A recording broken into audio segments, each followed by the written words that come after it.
উদ্বোধনী সঙ্গীত পরিবেশন করছে ইয়াশা মান্না।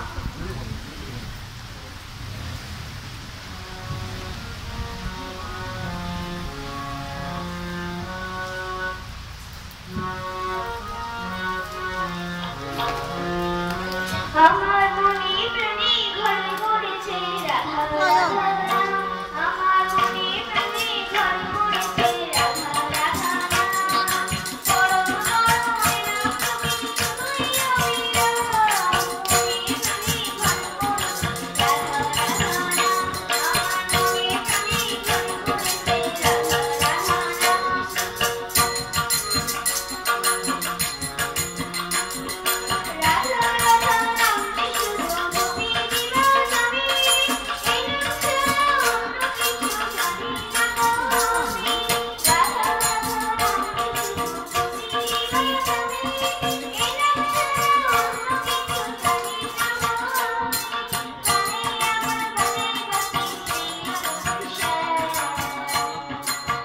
প্রাণে ঘর করেছে রাধা রাধা, আমার মনে প্রাণে ঘর করেছে রাধা রাধা।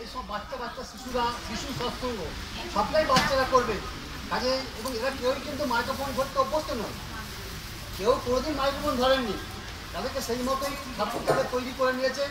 তাহলে আমার ইচ্ছা যে আমাদের পরবর্তী প্রজন্ম যাতে কাউকে রেখে যায়, ঠাকুরের কোনো করতে পারে, সেই জন্যই সিদ্ধান্ত নেওয়া হয়েছে শিক্ষক সঙ্গে উদ্দেশ্যটাই। কাজে আজকে যারা অংশগ্রহণ করছে বাচ্চারা, কেউ কোনোদিন মাইক্রোফোন ধরেননি, একটু ধৈর্য আপনারা বসুন, তাদেরকে উৎসাহ দিন। খারাপ লাগবে, শ্রুতি মধুর হবে না, তবু তাদেরকে উৎসাহ দেবেন। জয় গুরু। জয় গুরু। এখন আলোচনা করছে তৃষা জানা বিষয়, এখন আলোচনা করছে তৃষা জানা বিষয় শ্রী শ্রী ঠাকুরের জন্মলগ্ন ও নামকরণ।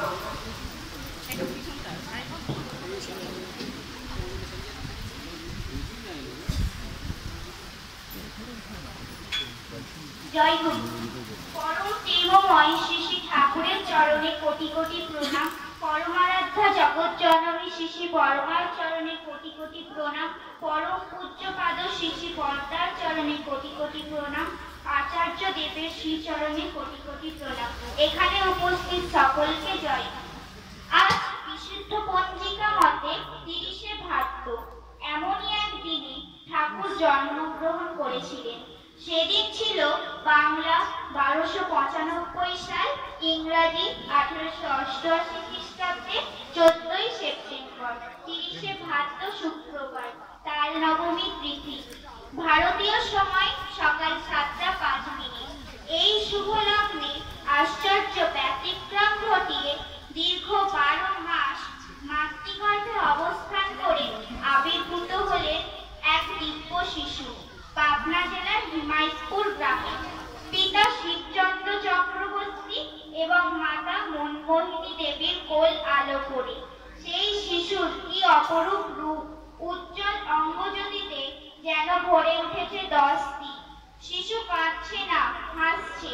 উলুধ্বনিতে মুখরিত হলেও আকাশ বাতাস আনন্দ উল্লাসে মুখরিত হলো চক্রবর্তী পরিবার। অতি সাধারণ এক গ্রাম হিমায়তপুর ভাবিকালের বুকে চিহ্নিত হলো মহাতীর্থ হিমায়তপুর। ধরিত্রী পবিত্র হলো যেমন পবিত্র হয়েছিল রাম জন্মভূমি অযোধ্যা, কৃষ্ণ জন্মভূমি মথুরা, যেমন পবিত্র হয়েছিল নদিয়া কামারপুকুর, তেমনি পবিত্র হলো মহাতীর্থ পূর্ণভূমি হিমায়তপুর। শিশু অনুকূল বাড়তে থাকে পূর্ণচন্দ্রের দীপ্তি নিয়ে। কেউ বললেন এ যেন সেই ব্রজের গোপাল, আবার কেউ বললেন না না, এ হলো নদিয়ার গৌর সুন্দর। দেখতে দেখতে 8 মাস কেটে গেল। গৃহদেবতার প্রসাদ পরমান্ন মুখে ছোঁয়ানো হলো। আশীর্বাদ করলেন অনেকেই। মাতা মনমোহিনী দেবী 4 লাইনের এক অপূর্ব কবিতা লিখে আশীর্বাদ করলেন শিশুকে। অকুলে পড়িল দিনহীন জনে, নোয়াইয়সী কহিও কথা, কুল দিতে তারে সেধ প্রাণপণে, লক্ষ্য করি তার নাসিও ব্যথা।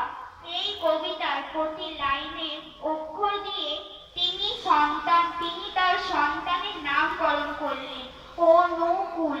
যিনি সকল প্রতিকূলের কুল, তিনিই অনুকূল। জীবনের প্রতিকূলে কুল পাওয়া খুব কঠিন, তাই তো তিনি সবার অনুকূল আশ্রয়। বিশ্বের পিতা আমার দয়াল শ্রী শ্রী ঠাকুর অনুকূল চন্দ্র। জয় গুরু, বন্দে পুরুষোত্তম। এখন সঙ্গীত পরিবেশন করবে সমীক্ষা সামন্ত। জয় গুরু। হে দয়াল ঠাকুর, তুমি আছো কত দূর, পাবো কি তোমার দর্শন? হে দয়াল ঠাকুর, তুমি আছো কত দূর, পাবো কি তোমার দর্শন? তোমারই বিহানে ঝরে জল নয়নে, তোমারই বিহানে ঝরে জল নয়নে,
এখন আবৃত্তি পরিবেশন করবে সায়ন্তিকা পান।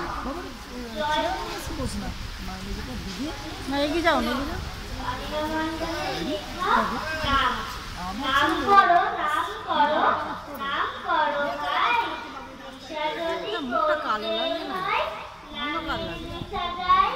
নামে আছে শক্তি নামে আছে ভক্তি নাম করলেই নামই থাকবে তোমার কাছাকাছি নামকে ভালোবাসো মনে নামকে করো প্রাণ নামটাই যে নামই ভগবান এত শোনার পর কি গো নামকে ভুলে থাকবে নামকে ভুলে থাকলে পরে নামই তোমার ভুলে থাকবে নাম করো নাম করো নাম করো ভাই কলিযুগে নাম ছাড়া কোনো গতি নাই জয় গুরু। এখন সঙ্গীত পরিবেশন করবে অমনা কয়া যদি বুঝতে চায় সঙ্গতে সৃজন শাসনার। জয় গুরু।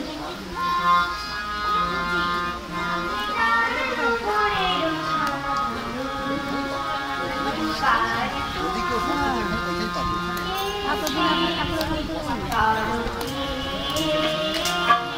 এখানে বসে যায় ঘুরে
এখন আবৃত্তি পরিবেশন করবে মন্ডল।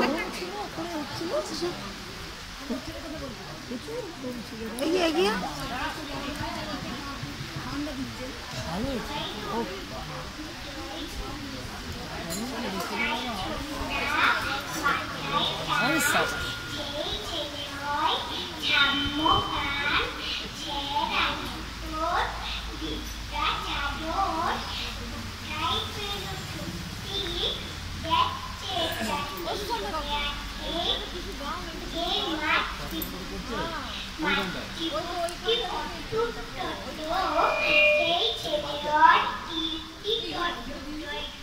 এখন সঙ্গীত পরিবেশন করবে সৃজন মান্না। পূজা আয় রে তোরা সবাই মিলে করব পূজা আয় রে তোরা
এখন সঙ্গীত পরিবেশন করবে সুকন্যা পাল। সৃজন ঠাকুর।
এখন আলোচনা করবে সুজন সামন্ত। ঠাকুর বাড়ির প্রতিপক্ষের চরণে আমার শতকোটি প্রণাম এবং আমার গুরু মাদের জয় গুরু। একদিন শ্রীরামকৃষ্ণদেব ও বিবেকানন্দের মধ্যে কথোপকথন হয়েছিল। সেই সময় শ্রীরামকৃষ্ণদেব ও বিবেকানন্দ বলে ওঠেন যে দীক্ষা ছাড়াই আমরা ভগবান দর্শন করতে পারি। শ্রীরামকৃষ্ণ তার বিতর্কে বলে ওঠেন যে কোনোদিন তুই দীক্ষা ছাড়া ভগবান দর্শন করতে পারবি না, এর জন্য আমি তোকে একটা প্রমাণ দিচ্ছি। তখন শ্রীরামকৃষ্ণদেব বিলেকে বলে ওঠে, ঘরের বাইরে একটু আগুন জ্বলছে, নিয়ে আয় তো। তখন বিলে ঘরের বাইরে ছুটে গিয়ে এক টুকরো জ্বলন্ত কাঠ নিয়ে আসে। সেই সময় শ্রীরামকৃষ্ণ রেগে গিয়ে বলে, কি রে বিলে, তোকে তো আমি আগুন নিয়ে আসতে বললাম, তুই যে কাঠ ধরে নিয়ে এলি বড়। তখন বিবেকানন্দ হেসে বলে, ও জন্যই তোমাকে মন্দিরে সবাই পাগলা বাবা বলে। আমি যদি কাঠটা না ধরে আগুনটা ধরতাম তখন তো আমার হাতটা পুড়ে যেত। বলে, দেখলি তো তুই তোর উত্তর কেমন পেয়ে গেলি। যেমন তুই দীক্ষা ছাড়া ভগবান দর্শন করতে পারবি না, তেমন কাঠটা ছাড়া তুই আগুনটা নিয়ে আসতে পারবি না। এই গল্প শোনার পর থেকেই এক মা শ্রী শ্রী ঠাকুরের খুব পরম ভক্ত হয়ে উঠেছিলেন। তার স্বামী যক্ষা রোগে আক্রান্ত হওয়ায় তিনি শ্রী শ্রী ঠাকুরের চরণে যান এবং ঠাকুরকে সব কথা জানান। সেই সময় শ্রী শ্রী ঠাকুর কোনো ওষুধের পরামর্শ না দিয়ে একটি লোহার সিন্দুক দান করতে বলে। এই কথা শুনে সেই মা শ্রী শ্রী ঠাকুরের চরণে প্রণাম জানিয়ে বাড়ি চলে আসেন। তার স্বামীর অসুস্থতার জন্য বহু টাকায় ব্যয় হয়ে গিয়েছিল, ঘরে সামান্য কিছু টাকা পড়েছিল। সেই টাকা দিয়ে তিনি একটি লোহার সিন্দুক কেনেন ও শ্রী শ্রী ঠাকুরের চরণে নিবেদন করেন। সেই থেকে তার স্বামী রোগ ভালো হতে থাকে এবং কয়েকদিন পর সেই মা ও তার স্বামী ঠাকুরের কাছে আসেন। তখন ঠাকুর তাকে জিজ্ঞাসা করেন, এখন কেমন আছেন? বলে, ঠাকুর আপনার কৃপায় ভালো আছি। তুমি যদি তখন লোহার সিন্দুক না চেয়ে নিতেন তখন আমি আর বাঁচতাম না। এক সন্ন্যাসী আমার হাত থেকে বলেছিল যে আমি নাকি কয়েক বছর পর মৃত্যু রোগে জড়িয়ে পড়বো। কোনো মহান পুরুষকে যদি একটি লোহার সিন্দুক দান করা যায় তবে আমি বেঁচে উঠবো। তুমি মহান। এই হলো রাজভিখারী, যার ভিক্ষা করা মানেই মানুষকে সেবা দিয়ে সুস্থ করে তোলা। তিনি মানুষের কাছে আসেন পরম পিতা হয়ে সর্বোচ্চ ধাম থেকে, তার স্পর্শে ধরণী হয় পবিত্র। জয় গুরু। এখন সমবেত সঙ্গীত পরিবেশন করবেন তৃষা জানা ও ঐন্দ্রিলা। তুমি বিশ্বপিতা, তুমি পরম দাতা, চিরমুক্তিদাতা, গাহি চরণ সুচিরতরণী তুমি,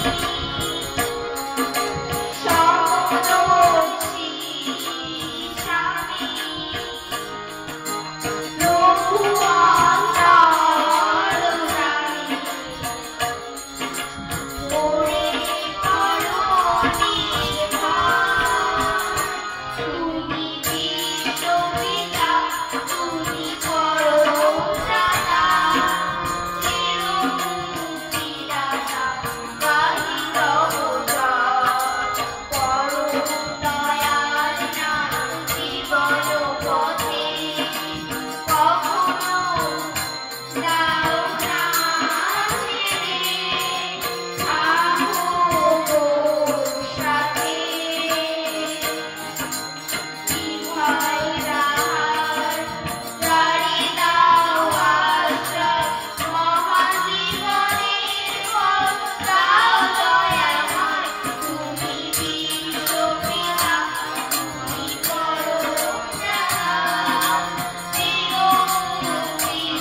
এখন আলোচনা করবে সৃজন শাসন, বিষয় ডিপি ওয়ার্ক।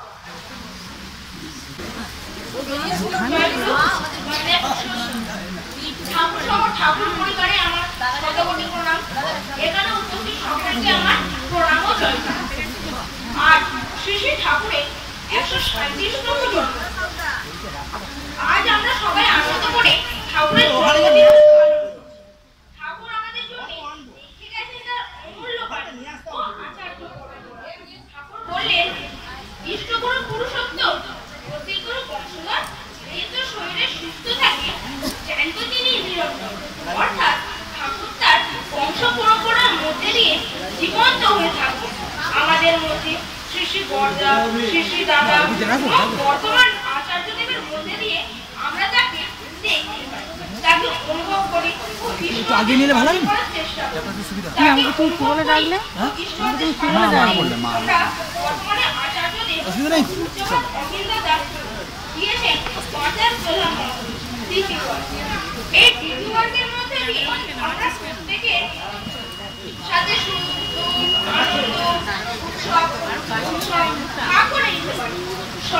আমাদের মন্দির সৎসঙ্গ অধিবেশন কেন্দ্র এখান থেকে হয়, একটু ডিস্টেন্স মেলা হয়নি। কাজ হচ্ছে, আমিও সেই কাজ করার চেষ্টা করেছি।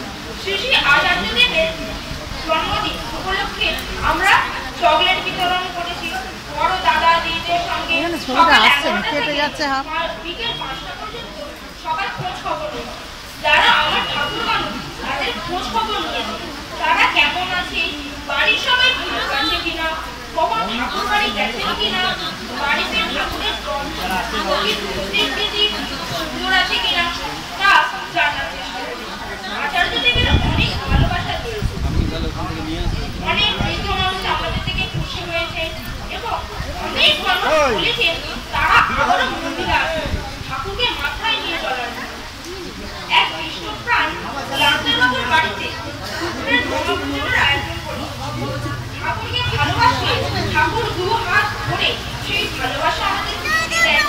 সকাল থেকে রাত পর্যন্ত আমরা ভালো মন্দের দায়িত্ব তিনি নিয়ে তার আচার্য আদেশ পালন করলে জীবন সুন্দর। আমি সারা জীবন ঠাকুরকে মাথায় নিয়ে চলব এবং দয়াদার কথা মানুষের কাছে বলবো। জয়গুরু বন্দে। এখন শিশুর সঙ্গে গান করছে বিশ্বজিৎ মণ্ডল। জয় গুরু। চলো মন দেব ঘরে যা